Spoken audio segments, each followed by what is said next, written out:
আল্লাহ রাব্বুল আলামিন তার নবীর মাধ্যমে আমাদেরকে জানাচ্ছেন, কি জানাচ্ছেন? সূরা কাহফ আপনি তেলাওয়াত করবেন, ইনশাআল্লাহ আপনি দাজ্জালের ফিতনা থেকে বেঁচে থাকবেন। সারা বিশ্বে ম্যাসাকার করে দিবে সে, হাতে জান্নাত জাহান্নাম নিয়ে ঘুরবে, মানে উন্নতি এবং ধ্বংস। আর কি 40 দিন শেষে পুরো বিশ্বটাকে শাসন করবে। কতদিন?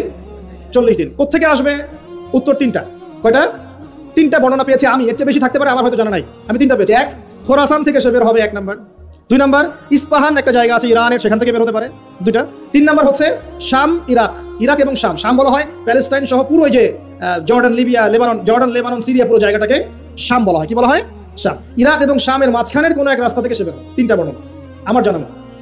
এখন একটা কথা বলে দেয় যে ইরাক এবং শামের মাঝখানেই কিন্তু সেই রাষ্ট্রটা আছে যে রাষ্ট্রটাকে বের করে দিয়েছে। বুঝতে পারছেন কথা? সমাজদার কে লিয়ে কি কাফি ইশারা আছে।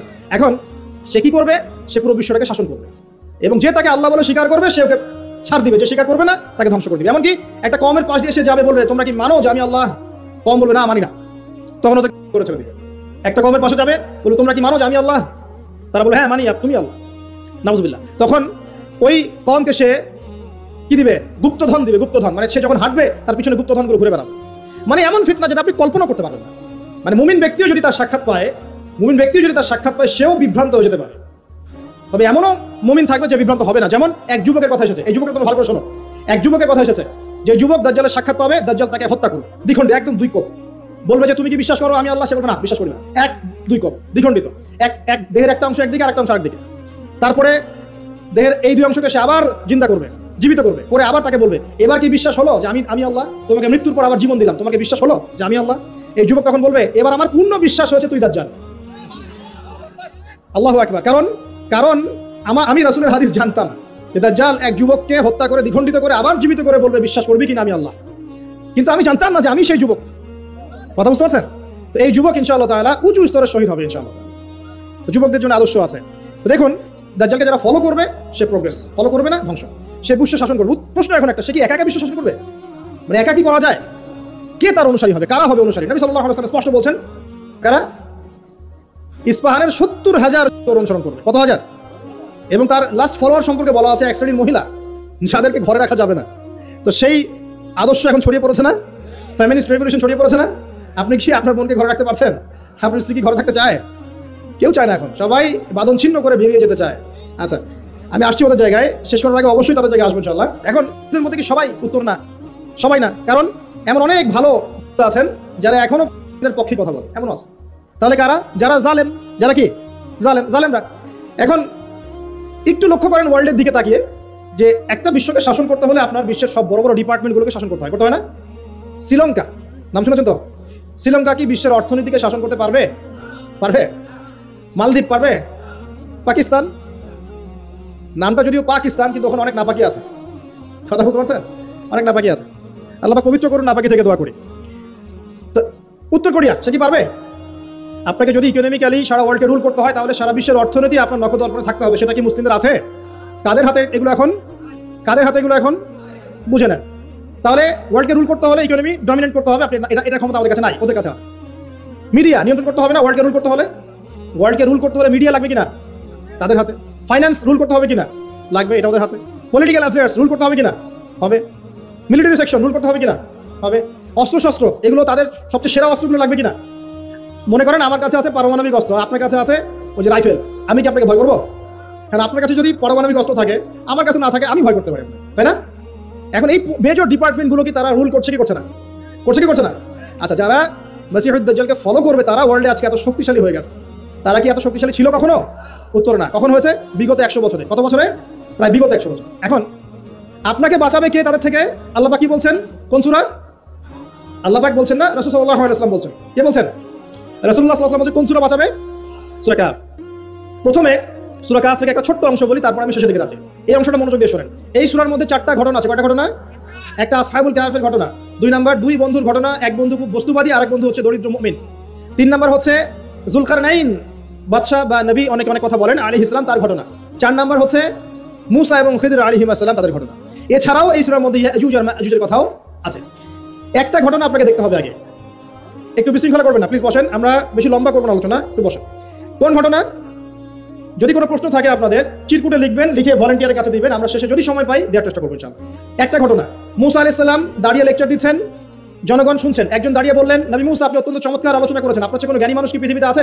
নবী মুসা বলছেন না। আল্লাহ পাক ধরলেন, না তোমার চেয়ে জ্ঞানী মানুষ আছে। মুসা আলাইহিস সালাম বলছেন, কে সেই মানুষ? আমি তার সাথে সাক্ষাৎ করতে চাই। আল্লাহ পাক বললেন, তুমি দুই সাগরের মিলনস্থলে তাকে পাবে। তিনি চলে গেলেন, গিয়ে দেখেন হ্যাঁ সেখানে একজন মানুষ আছে, তার নাম খিদির। কি নাম? নবী মুসা বললেন, হাল আত্তাবিউকা আলা আন তুআল্লিমানি মিম্মা উল্লিমতা রুশদা, হে খিদির আমি কি আপনার অনুসরণ করতে পারি এই শর্তে যে আপনি আমাকে জ্ঞান শিক্ষা দিবেন যা আল্লাহ আপনাকে শিখিয়েছেন? খিদির বলছেন, ইন্নাকা লান তাসতাতিআ মাইয়া সাবরা, তুমি আমার সাথে ধৈর্য ধরতে পারবে না। আগেই বলে দিলেন, এত দূরদর্শিতা, আগেই বলে দিলেন ধৈর্য ধরতে পারবে না। কথা বুঝতে পারছেন? মুসা আলাইহিস সালাম বলছেন, না ইনশাআল্লাহ আমি ধৈর্য ধরবো। আচ্ছা ঠিক আছে, চলো আমার সাথে। তারা চললেন, সামনে নৌকা, নদী পার হলেন। নদী পার হওয়ার আগেই নৌকা ফুটা করে দিলেন। একটা মাঝি, পদ্মা নদীর মাঝি আমাকে যদি ফ্রি নৌকা পার করে দেয় আর আমি তার নৌকাটা ফুটা করে দেই, অন্যায় না? খিদির আলাইহিস সালাম এটা করলেন, মুসা আলাইহিস সালাম বলছেন, এটা কি করলেন আপনি? অন্যায় করলেন। খিদির বলে, আমি বলি নাই আপনি কষ্ট করবেন না, আপনি ধৈর্য ধরতে পারবেন না? ঠিক আছে, ভুল হয়ে গেছে, চলেন সামনে। আবার যাচ্ছেন, একটা বাচ্চা, ছোট বাচ্চা ডেকে নিলেন, হত্যা করে ফেললেন। এটা কি করলেন? নিষ্পাপ বাচ্চাকে হত্যা করলেন। আমি কি বলি নাই তুমি সবর করতে পারবে না? তিনি বলছেন, হ্যাঁ ঠিক আছে, আরেকবার প্রশ্ন করলে আমাকে সাথে নিয়েন না, চলেন। এবার সামনে গিয়ে একটা দেয়াল পড়ে আছে, একটা গ্রামে গেলেন। গ্রামে গিয়ে বললেন, নাস্তা পানি কিছু হবে কিনা, সৌজন্যমূলক। কেউ কোনো নাস্তা পানি দিল না, কোনো সৌজন্যমূলক আচরণই করলো না। ও যে বাসায় মেহমান আসলে বলে না, খেয়ে আসছেন না গিয়ে খাবেন, ওই টাইপের ছিল আর কি। তো যাই হোক, তিনি দেখলেন যে ওদের একটা দেয়াল পড়ে গেছে বেচারা। ওই দেয়ালটাকে তিনি আবার শক্ত করে নির্মাণ করে রেখে দিলেন। মুসা আলাইহিস সালাম বললেন যে এটা কি করলেন? নাস্তা পানিও দিল না, ভালো ব্যবহারও করলো না, আপনি উল্টা তার এই উপকার করলেন বিনা পারিশ্রমিকেই। কিছু আজর নিতেন তাহলে তো ভালো হতো। তো খিদির আলাইহিস সালাম বলেন, এটা হাদা ফিরাকু বাইনি ওয়া বাইনাক, আমার তোমার মাঝে এখন ফিরাক, পার্থক্য হয়ে গেল, আর আমাদের পথ চলা হলো না। তবে যাওয়ার আগে আমি জানিয়ে দিই, ওই নৌকা ফুটা করেছিলাম এই কারণে, যদি ফুটা না করতাম তাহলে জলদস্যু নৌকাটা নিয়ে যেত। ফুটা করে দিয়েছি, এই খারাপ নৌকা তারা আর দিবে না। ঠিক আছে কথা? 2 নম্বর, বাচ্চাকে যদি হত্যা না করতাম এই বাচ্চা বড় হয়ে বড় কাফের হতো এবং পিতা মাতাকেও কুফরিতে নিয়ে আসতো। এটা আমি আল্লাহর হুকুমে করেছি, একা করি নাই। 3 নম্বর, এই দেয়াল নির্মাণ করেছি এই কারণে, এই দেয়ালের নিচে 2 জন এতিম বাচ্চার রেখে যাওয়া পৈতৃক সম্পত্তি আছে, এটা নির্মাণ করে দিয়েছি, মানুষ এটা সিজ করতে পারবে না, তারা যখন বড় হবে তখন নিবে ইনশাআল্লাহ। এই 3টা ঘটনাতে একটু ফোকাস করেন। কোন সূরা আছে এটা?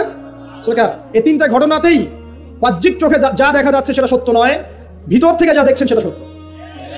কথা বুঝতে পারছেন? তো সূরা কাহফ আপনাকে দাজ্জাল থেকে বাঁচাবে। মানে কি? দাজ্জালীয় ফিতনার যুগে বাইরের চোখে আপনি যা দেখবেন সেগুলো সবসময় সত্য হবে না। রিয়েলিটি আর ভিজুয়াল ওয়ার্ল্ডের মধ্যে আকাশ পাতাল পার্থক্য থাকবে, এটা হচ্ছে দাজ্জালের যুগ। আমি বুঝাতে পারছি না। রিয়েলিটি আপনি দেখছেন বিশ্ব এগিয়ে যাচ্ছে, খুব সুন্দর। বাস্তবতা হচ্ছে যে বিশ্ব এগিয়ে যাচ্ছে আস্তে আস্তে কিয়ামতের দিকে। রিয়েলিটি দেখবেন যে ইকোনমি খুব প্রোগ্রেস হচ্ছে, হ্যাঁ, মানে মানুষের জীবনযাত্রার মান একদম উন্নতির দিকে। বাস্তবতা হচ্ছে পুরো ওয়ার্ল্ডের ইকোনমিক সিস্টেমটা ধ্বংসের মুখে আছে। রিয়েলিটি হচ্ছে বাহ্যিক চোখে আপনি দেখছেন মেয়েরা এগিয়ে যাচ্ছে, ফ্যামিলিস্ট রেভলিউশন, মাথা খারাপ অবস্থা, ঠিক আছে। বাস্তবতা হচ্ছে মেয়েরা জাহান্নামের দিকে এগিয়ে যাচ্ছে। রিয়েলিটি আপনি দেখছেন চোখ দিয়ে যুবকরা খুব এগিয়ে যাচ্ছে, হ্যাঁ সবাই উচ্চশিক্ষিত হচ্ছে মাশাআল্লাহ। বাস্তবতা কি জানেন? তাদের আত্মাগুলো দিন দিন মরে যাচ্ছে। রিয়েলিটি দেখছেন যে হ্যাঁ পরিবারগুলো খুব সুখী, আমরা একদম বিল্ডিং তুলতেছি মাশাআল্লাহ, জমি জমা কিনতেছি। বাস্তবতা কি জানেন? পরিবারগুলোতে শান্তি নাই এখন। আমি বুঝাতে চাচ্ছি দাজ্জালীয় ফিতনার যুগে ভিজুয়াল ওয়ার্ল্ড মানে যা আপনি বাহ্যিক চোখে দেখছেন আর রিয়েলিটির মধ্যে আকাশ পাতাল পার্থক্য থাকবে, ঠিক খিদির এবং মুসা আলাইহিস সালামের ঘটনার মতো। বুঝতে পারলাম? অতএব আপনাকে দাজ্জাল, তার সভ্যতা, তার ফিতনা, তা থেকে বেঁচে থাকার পথ বুঝতে হলে আগে দৃষ্টিভঙ্গি চেঞ্জ করতে হবে। কি করতে হবে? দৃষ্টিভঙ্গি চেঞ্জ করতে হবে। খিদিরের দৃষ্টিভঙ্গি লাগবে। কার দৃষ্টিভঙ্গি? খিদির আলাইহিস সালামের। শুধু বাহ্যিক চোখ দিয়ে দেখলে হবে না, এক্সটার্নাল ভিশন দিয়ে দেখলে হবে না, ইন্টারনাল অবজারভেশনের দরজাটা খুলতে হবে। এখন এটা খুলে আপনি বিশ্বকে দেখেন, পরিবারকে দেখেন, সমাজকে দেখেন, রাষ্ট্রগুলোকে দেখেন, আপনি বুঝতে পারবেন যে ফিতনা কি পরিমাণে ধেয়ে এসেছে। এটাই নবী সাল্লাল্লাহু আলাইহি ওয়াসাল্লাম বলছিলেন, তোমাদের পরে এমন একটা যুগ আসছে, জামানা সবরিন, এমন জামানা, কঠিন সবরের জামানা, লিল মুতামাসসিকি ফি, সেখানে যদি এই নবী সাল্লাল্লাহু আলাইহি ওয়াসাল্লামের সুন্নাত কেউ ধরে রাখতে পারে, আজরুনা 50 শাহীদা মিনকুম, তোমাদের মধ্যে 50 জন শহীদ সাহাবী নাকি পাবে ইনশাআল্লাহ। এটা সেই জামানা নয়? ভালো করে খিদিরের চোখ দিয়ে দেখেন। খিদির আলাইহিস সালাম কি শুধু বাইরের চোখ দিয়ে দেখেছিলেন না আল্লাহ পাকের মারিফত দিয়ে দেখেছেন? আল্লাহ পাকের নূর দিয়ে দেখেন নাই? মুসা আলাইহিস সালাম নবী হয়েও বুঝতে পারছেন না কেন এটা করেছেন, কেন বাচ্চা হত্যা করছেন, কেন নৌকা ফুটা করলেন, কেন আপনি দেয়াল নির্মাণ করছেন, কিন্তু খিদির আলাইহিস সালাম আল্লাহ পাকের নূর দিয়ে দেখছেন, তিনি বুঝতে পারছেন দূরে কি হতে যাচ্ছে। তো সবাইকে খিদির হতে পারবে? খিদির হতে না পারলে কি আপনি ধ্যান পাবেন? আপনি সেটা দেখতে পারবেন না যা খিদির দেখছেন, আপনি সেটা শুনতে পারবেন না যা খিদির শুনেছেন।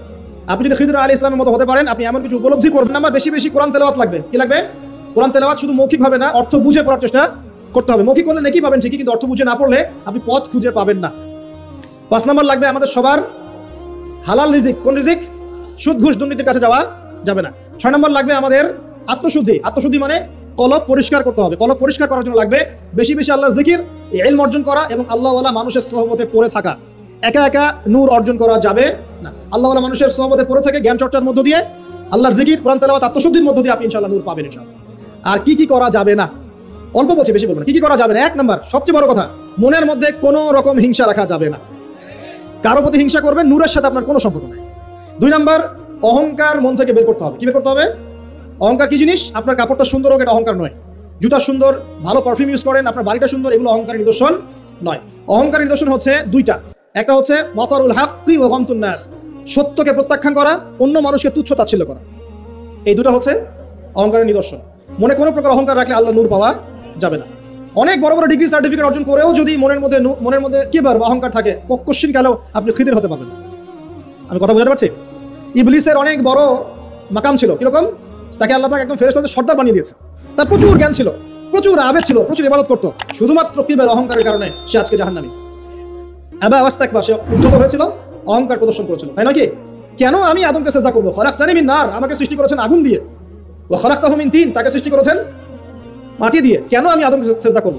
এখন এই অহংকার চারপাশে দেখা যায় না? ওরা কি বোঝে দিনের, আমরাই তো সব বুঝি। ওরা আর কি পড়াশোনা করছে, আমি তো সব পড়াশোনা করছি। ওর কি আর বড় বড় ডিগ্রি সার্টিফিকেট আছে নাকি? আমার আছে। তারপরে আমাদের দলই চূড়ান্ত সফল, বাকি দল সব জাহান্নাম, এরকম অ্যাটিটিউড আছে না? তুমি আমার দলের ফর্ম পূরণ করো নাই, তোমার জান্নাত কে নিয়ে যাবে? ফর্ম পূরণ করলে তুমি জান্নাতে যাওয়ার লিস্ট পাবো আমার কাছে। ভাবখানা এমন, মুখে না বললো। আমাদের মধ্যে কি বল নাই? আমরাই চূড়ান্ত, বাকিরা সব বিভ্রান্ত। বিভিন্ন অনেক বড় বড় সভ্যতা বলছে আমরাই একদম মানবতার স্বর্ণশিখরে, বাকি সব ককরোচ। একেবারে যার মধ্যে আছে সে কোশ্চিন কালে নূর পাবে না। আর কি করা যাবে না? এক নম্বর হিংসা, দুই নম্বর কেবর, তিন নম্বর অপবাদ, কারো উপর মিথ্যা অপবাদ দেওয়া যাবে না। কারো প্রতি মিথ্যা অপবাদ দিলে আপনি আল্লাহ নূর পাবেন না।